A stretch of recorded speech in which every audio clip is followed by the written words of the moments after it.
Estudio, amén. Le gustan los temas emocionantes, los temas que dejan a uno así picado. Pues hoy vamos a tener uno de esos temas. Entonces, pues yo le pido de favor que trate de estar enfocado, ¿verdad? Vamos a orar, porque hoy vamos a tocar la palabra, pero también vamos a hablar de algunos puntos históricos que son relevantes y que son de interés también para nosotros. Acompáñeme, ya está ahí en su Biblia. Vamos al Evangelio de Mateo, capítulo 16, del versículo 13 al versículo 20. Lo vamos a leer y ya se va a dar cuenta el por qué le digo que es interesante.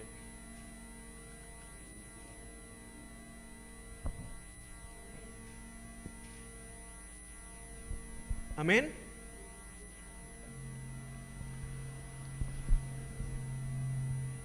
Si se fija, tiene como encabezado la confesión de Pedro. ¿Sí? ¿Sí tiene ahí en su Biblia? Bueno, pues es un estudio, ¿verdad? Y el título, pues ya está ahí. El título ya lo tenemos. Hoy vamos a hablar de ese tema tan interesante que es la confesión de Pedro. Acompáñeme, vamos a leerlo. Mateo 16, del 13 al 20. ¿Ya me sigue? Amén. Dice la palabra: Viniendo Jesús a la región de Cesarea de Filipo, preguntó a sus discípulos diciendo: ¿Quién dicen los hombres que es el Hijo del Hombre? Ellos dijeron: unos Juan el Bautista, otros Elías, y otros Jeremías o alguno de los profetas.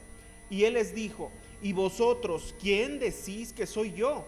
Respondiendo Simón Pedro dijo: tú eres el Cristo, el Hijo del Dios viviente. Entonces le respondió Jesús: Bienaventurado eres, Simón, hijo de Jonás, porque no te lo reveló carne ni sangre, sino mi Padre que está en los cielos. Y yo también te digo que tú eres Pedro, y sobre esta roca edificaré mi iglesia, y las puertas del Hades no prevalecerán contra ella. Y a ti te daré las llaves del reino de los cielos, y todo lo que atares en la tierra será atado en los cielos, y todo lo que desatares en la tierra será desatado en los cielos. Entonces mandó a sus discípulos que a nadie dijesen que él era Jesús el Cristo. Amén. Vamos a orar. Bendito Padre, bendito Señor, le doy muchas gracias por esta noche, le doy gracias por su bondad, por su misericordia, por esa obra, Señor, que usted está haciendo en cada uno de nosotros, por esta congregación. Yo le pido, Señor, que usted nos ayude a estar enfocados, que usted nos ayude a no perdernos, y yo pongo delante de usted este estudio y la palabra para que usted hable a nuestras vidas, Señor, para que usted, Señor, nos revele, bendito Padre, para que usted nos hable. Yo me pongo en sus manos para que usted me use. Se lo pido en el nombre de su Hijo Jesucristo. Amén y amén. Bueno, pues si se fija, leímos una parte de la Escritura, si no es que la parte más controversial, ¿verdad? Cuando nosotros tenemos alguna plática que muchas veces se tornan en discusiones con algún católico, siempre sale a referir o siempre sale, ¿verdad?, a colación esta parte de la Escritura que nosotros leímos o acabamos de leer.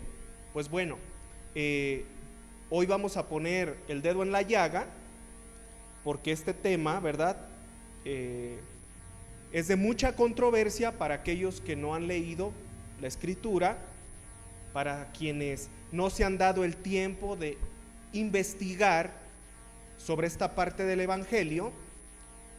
Y pues también ciertamente porque el principal dogma de la religión católica pretende basarse y sustentarse en una afirmación del Señor Jesucristo, la cual es sacada totalmente de contexto, ¿verdad?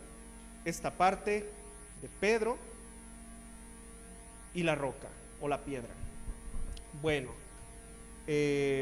resulta muy claro que la respuesta del Señor a Pedro en ningún momento sugiere que éste vaya a convertirse en la base sobre la cual se levantaría la iglesia.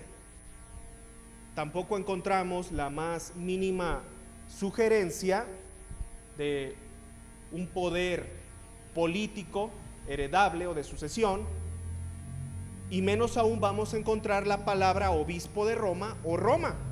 Es más, si usted se va a la historia, se va a dar cuenta, ¿verdad?, que el pueblo judío estaba bajo el yugo de Roma.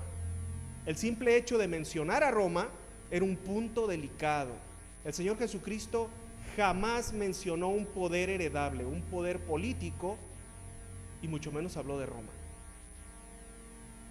Entonces, vemos, ¿verdad?, que todo eso que se atribuye, pues, está fuera de las Escrituras.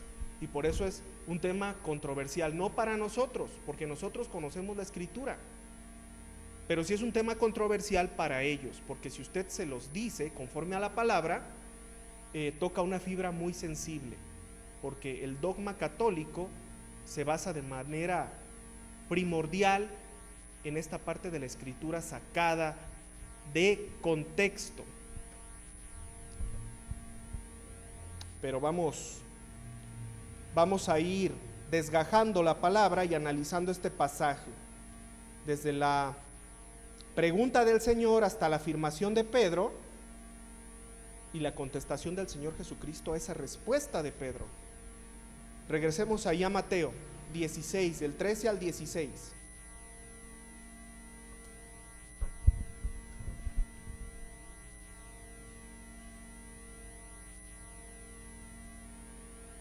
Amén.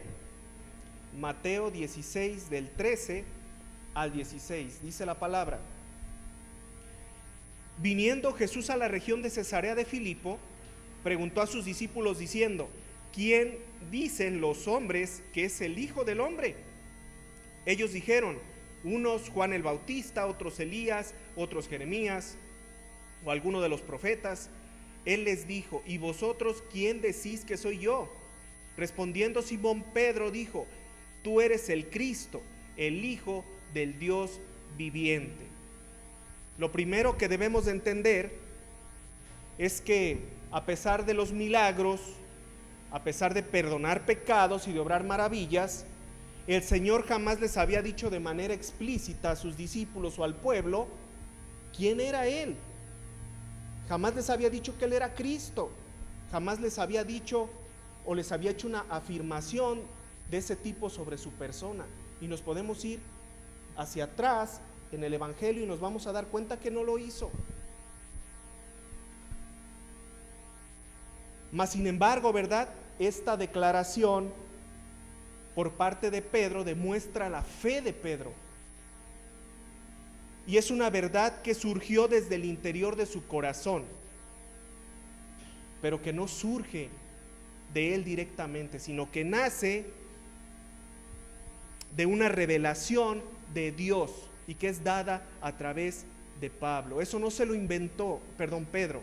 Eso no se lo inventó Pedro, sino que fue una revelación que Dios le dio. Esa respuesta que le dio al Señor Jesucristo cuando le preguntó: ¿quién creen ustedes que soy yo?, surge desde la fe de Pedro. Eso es interesante. Dice ahí Mateo 16, del 16 al 17. Respondiendo Simón Pedro dijo: tú eres el Cristo, el Hijo del Dios viviente. Entonces le respondió Jesús: bienaventurado eres, Simón, hijo de Jonás, porque no te lo reveló carne ni sangre, sino mi Padre que está en los cielos. ¿De dónde surgió? Del Padre que está en los cielos. Él fue el que se lo reveló. No surgió de Pedro. Fue algo que el Padre le reveló, una verdad. Y déjeme le digo algo, esa es la roca, esa verdad revelada por parte del Padre.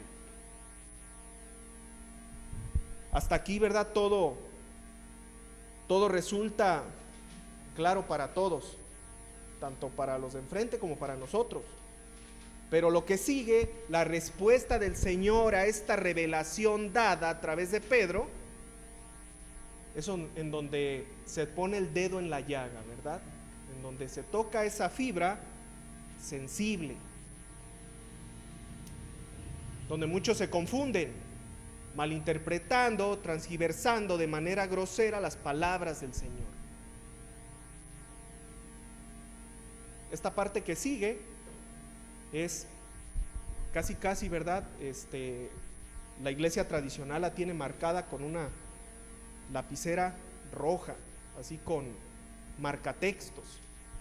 Que dice, y yo también, ahí en Mateo 16:18, y yo también te digo, tú eres Pedro, y sobre esta roca edificaré mi iglesia, y las puertas del Hades no prevalecerán contra ella. ¿Cuántas veces, verdad, que usted les predica, sale a relucir esta parte de la Escritura? Tú eres Pedro, ¿verdad? Pues la palabra dice, y tú eres Pedro. Bueno, el primer gran argumento sobre lo que realmente quiso decir el Señor se encuentra en la diferencia entre las palabras Petros, refiriéndose a Pedro, y la palabra Petra, en donde dice sobre dónde se habría de edificar la iglesia. La palabra Petros, la cual el Señor hace directamente a Pedro, significa pedazo de roca. Lo que el Señor está diciendo, tú eres un pedazo de roca. Y la palabra que el Señor utiliza, ¿verdad? Y sobre esta roca edificaré mi iglesia. La palabra roca es otro vocablo griego, el vocablo griego Petra, que significa peñasco o masa de roca o roca gigantesca. Entonces, para traducirlo, ¿verdad?, al lenguaje actual, lo que el Señor le está diciendo, tú eres una piedra pequeña, pero sobre esta piedra gigantesca edificaré mi iglesia. ¿Y cuál era esa piedra gigantesca? Esa verdad revelada a Pedro y hablada por su boca.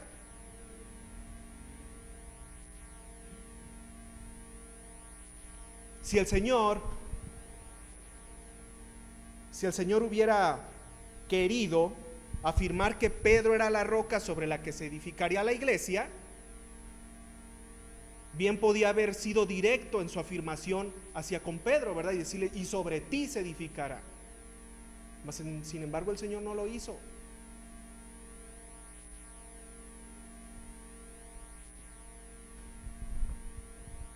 Lo que el Señor aclara es que la roca es la afirmación hecha por Pedro, la cual ni siquiera dependía de él, sino que era una revelación de Dios. Y Pedro solamente era una piedrecita, una porción pequeña. ¿Se fija? Cuando lo leemos a simple, cuando nos vamos a la rápida, podríamos confundirnos. Pero cuando nos vamos y analizamos el texto, nos damos cuenta de lo que el Señor realmente está queriendo decir.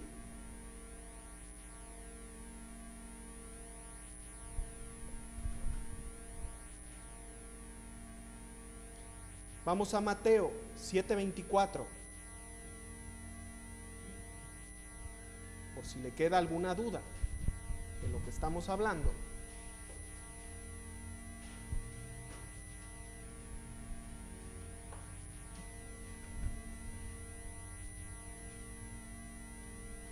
Amén.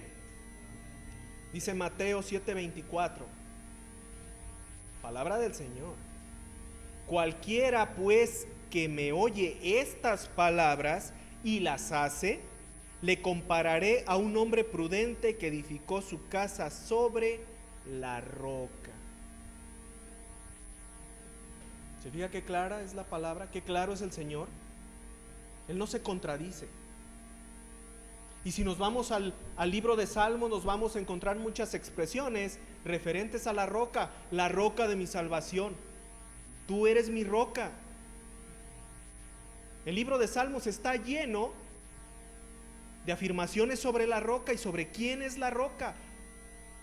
Bendito seas, Jehová, la roca, por toda la eternidad.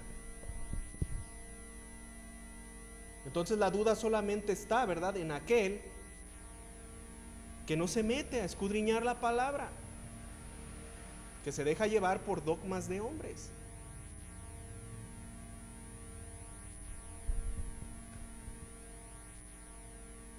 A diferencia, ¿verdad?, de quienes defienden la postura de la religión tradicional, Pedro siempre estuvo consciente de las palabras del Señor y de su posición. Pedro jamás lo dudó, jamás puso en entredicho quién era la roca.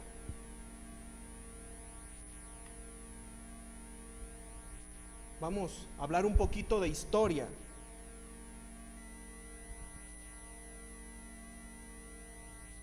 Es un estudio y vamos a hablar un poquito de historia y vamos a trasladarnos a los primeros cristianos, al principio de la religión tradicional, que si usted ha leído por ahí un poquito, ¿verdad?, sobre esto, sobre los concilios, usted se va a encontrar de que en el primer concilio, que fue el concilio de Nicea, realmente no se le daba peso a la figura de Pedro.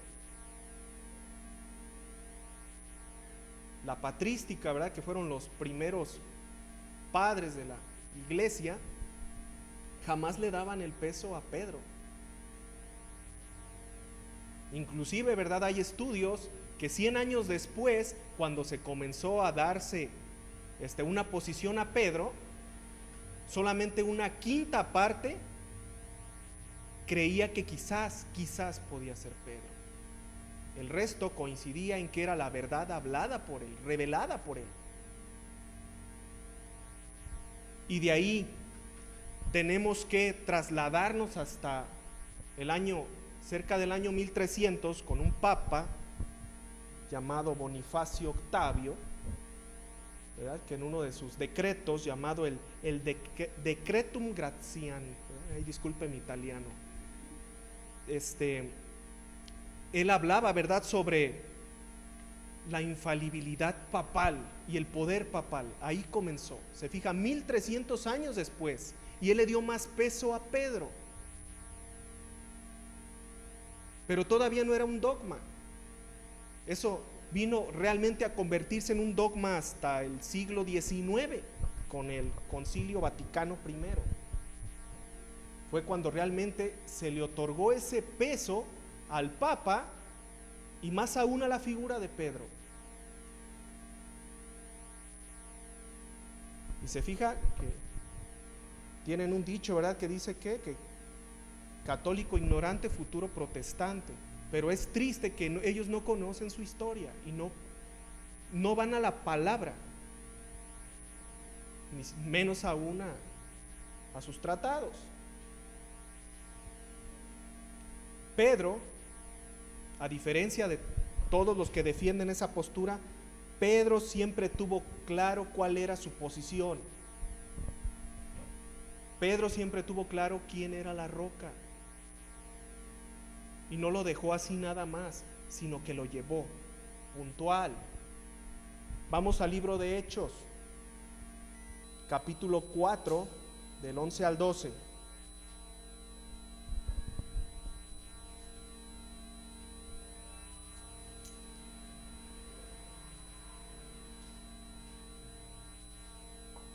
Amén.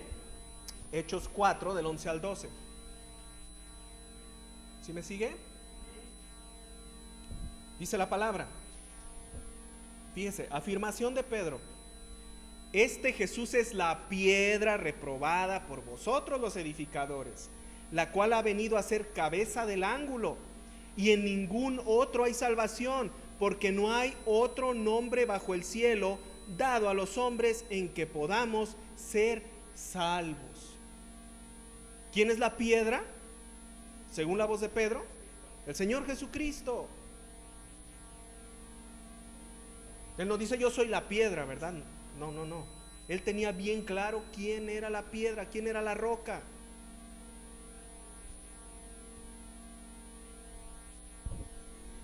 Y si quiere que sea todavía más puntual, vámonos a Primera de Pedro, acompáñenme. Primera de Pedro, capítulo 2 del 4 al 8.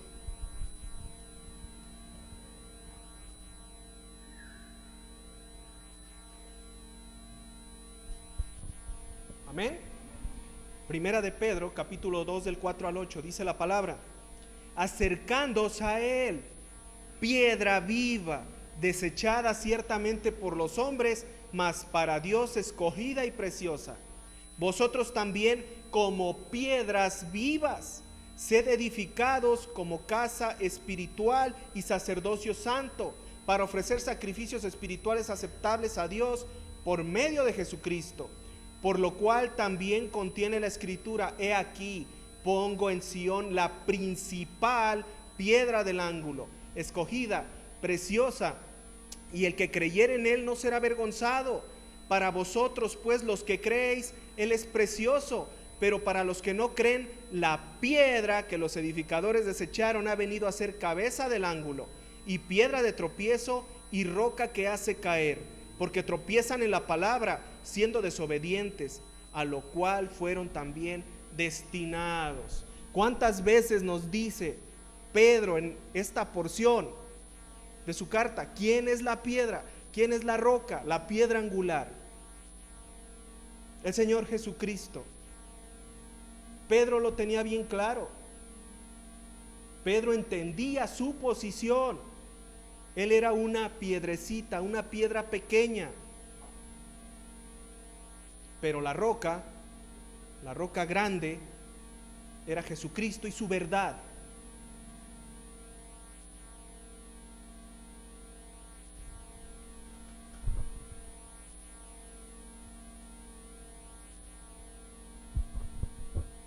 Por eso es controversial el tema, no para nosotros, porque nosotros conocemos la palabra. Es controversial para ellos. ¿Y sabe por qué? Porque ese dogma confronta a la Escritura, y sin darse cuenta caen en una blasfemia. ¿Cómo un hombre puede ser la piedra angular? ¿Cómo un hombre puede ser la piedra sobre la que se edifique una iglesia? La iglesia del Señor.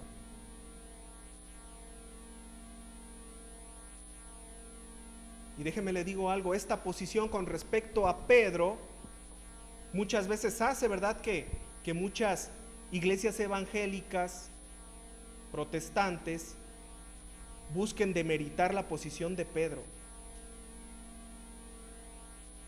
como contrarrestando, lo cual también está mal. Pedro jamás perdió de vista cuál era su posición. Y si nosotros nos vamos a ver la vida de Pedro, nos vamos a encontrar con un hombre falible, con un hombre iracundo, con un hombre que tiempo después, cerca de 30 años después de la muerte del Señor, tuvo que ser confrontado por Pablo por tener unas posturas medias exóticas, por congeniar, ¿verdad?, con los judaizantes. Entonces, nosotros no vamos a juzgar a Pedro, ni mucho menos, pero ¿podría un hombre en esa condición ser la piedra angular de la iglesia? La piedra es el Señor, es su verdad, es el Evangelio.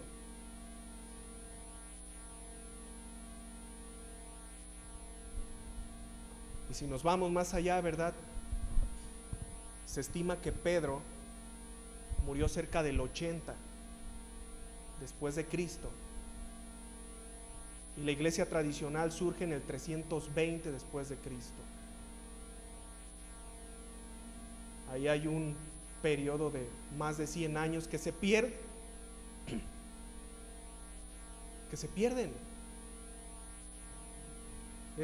Ni siquiera congenia con la historia, ¿me entiende? No es ni histórico y mucho menos bíblico. Es un tema interesante, mi hermano. Es un tema interesante y yo le recomiendo que vaya y lo investigue, que no se quede con lo que nosotros decimos. Vaya, todo, conforme a la palabra y conforme a la historia, verifique datos. Entonces vemos, ¿verdad? ¿Quién es la roca? El Señor Jesucristo, esa verdad revelada a través de Pedro. Esa es la roca. Pedro era una piedrecita. Y luego hay otra imagen que nos venden, ¿verdad? Hasta en las películas. Por ahí salía hasta en una película de Cantinflas, que cuando llega al cielo, llega y está Pedro con unas llavesotas. Las llaves de Pedro. Las llaves de Pedro.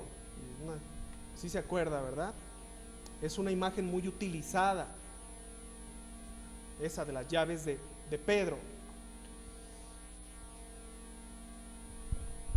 Dice ahí en Mateo 16:19, acompáñenme.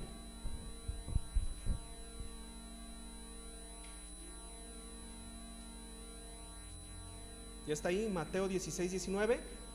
Dice la palabra: y a ti te daré las llaves del reino de los cielos, y todo lo que atares en la tierra será atado en los cielos, y todo lo que desatares en la tierra será desatado en los cielos.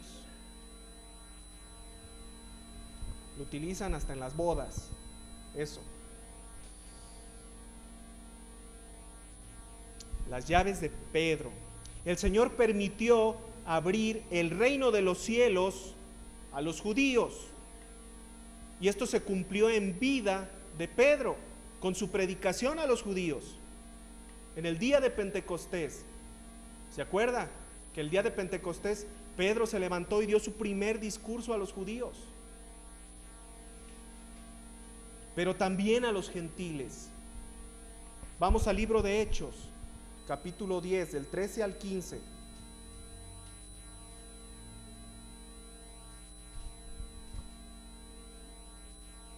Hechos 10 del 13 al 15, amén.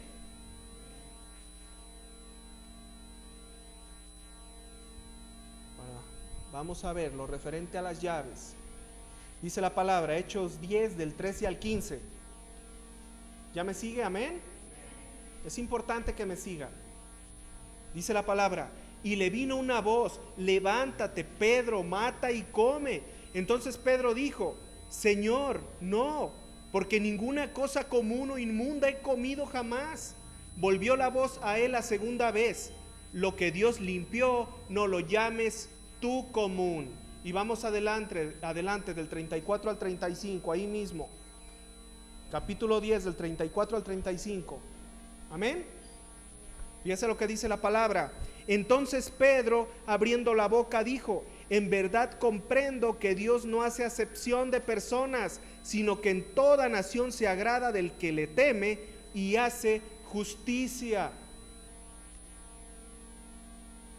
Las llaves del reino de los cielos.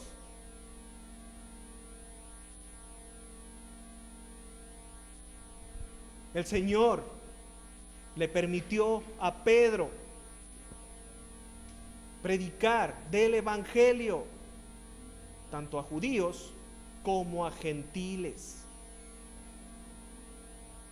Y déjeme le digo algo: cuando usted predica la palabra de Dios, cuando usted va y busca y acerca personas al evangelio, usted también va con esas mismas llaves. Y no es una blasfemia.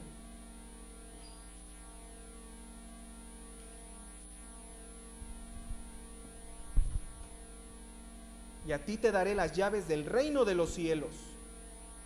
Tú vas a salir a predicar el evangelio.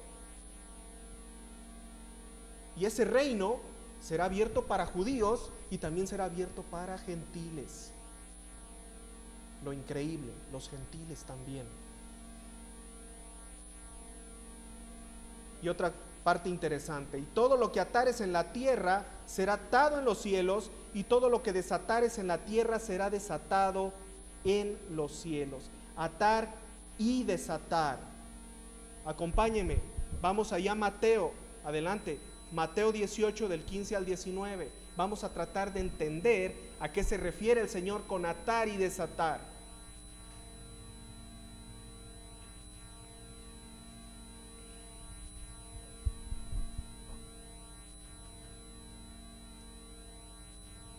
Amén. Mateo 18 del 15 al 19. ¿Me sigue? Amén. Dice la palabra. Fíjese.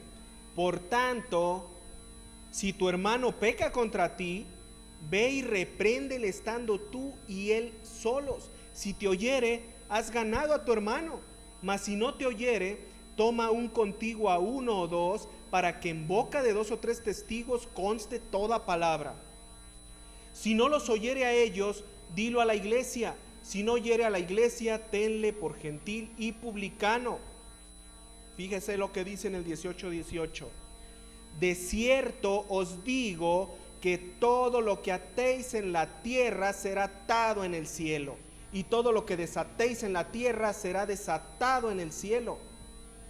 Otra vez os digo que si 2 de vosotros se pusieren de acuerdo en la tierra acerca de cualquier cosa que pidieren, les será hecho por mi Padre que está en los cielos. ¿Se fija? Que ahí el Señor está hablando de atar y desatar, y lo que tú ates en la tierra será atado en el cielo, y lo que desates en la tierra será desatado en el cielo. Lo primero que notamos, ¿verdad? Que el atar y desatar no era exclusivo de Pedro, ni es un texto, ¿verdad?, referente a las bodas, ¿verdad?, que les ponen y ya, quedan atados. Nada tiene que ver. No fue exclusivo de Pedro, e iba encaminado a las decisiones tomadas por los apóstoles, y en este caso por los miembros de la iglesia. Cuando ustedes se reúnan, ahí estoy yo con ustedes, y la decisión a la cual ustedes lleguen en relación con algún hermano, en este caso, ¿verdad?, alguien que peca contra ti o está en desobediencia, yo estoy ahí en esa decisión. Lo que ustedes aten va a ser atado, y lo que desaten será desatado. Va en referencia a esas decisiones tomadas. Y también podemos aplicarlo al perdón hacia con el hermano que te hace algo. Entonces vemos que no es ni exclusivo de Pedro, ni tiene que ver con algún dogma religioso moderno o de la religión tradicional.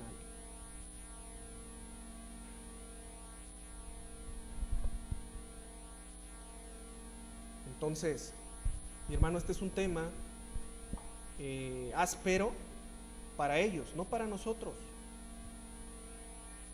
Y tampoco es un tema para debatir con ellos de manera frontal, ¿verdad? La palabra no es para buscar pleito, mi hermano, no es para debatir. Para eso no es.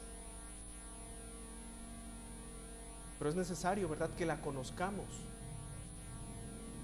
Yo le invito a que todos estos temas que son ríspidos, vaya a la palabra, mi hermano. Vaya a la palabra. Sumérjase en la palabra. Y Dios le va a hacer ver muchas cosas y lo va a reafirmar. Y aun si se va a los libros de historia, se va a dar cuenta que toda la palabra es real y fundamentada. Esto no es un libro de historias, mi hermano, no es una historieta, es una verdad. Todo lo que está escrito en la palabra es verdad. Porque tristemente, ¿verdad?, muchos lo ven como una obra literaria. Esto no es una obra literaria, mi hermano. Esto es palabra de Dios y está sustentado hasta históricamente. Y solamente el que no lo quiere creer o lo quiere desafiar, lo hace. Entonces sabemos claramente quién es la roca, el Señor Jesucristo. Y si no me cree, váyase a los Salmos. Cada que le entre la duda quién es la roca, váyase a los Salmos. La roca de mi salvación. Tú eres la roca. Y se lo va a reafirmar una y otra y otra y otra vez. Ya para terminar, si todavía le queda poquita duda al respecto, si dice, ay, pero como que Pablo es bien puntual, bien directo al respecto. Vamos a 1 de Corintios 10 del 1 al 4.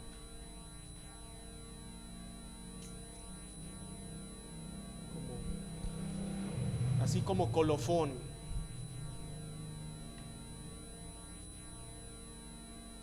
Primera de Corintios 10 del 1 al 4.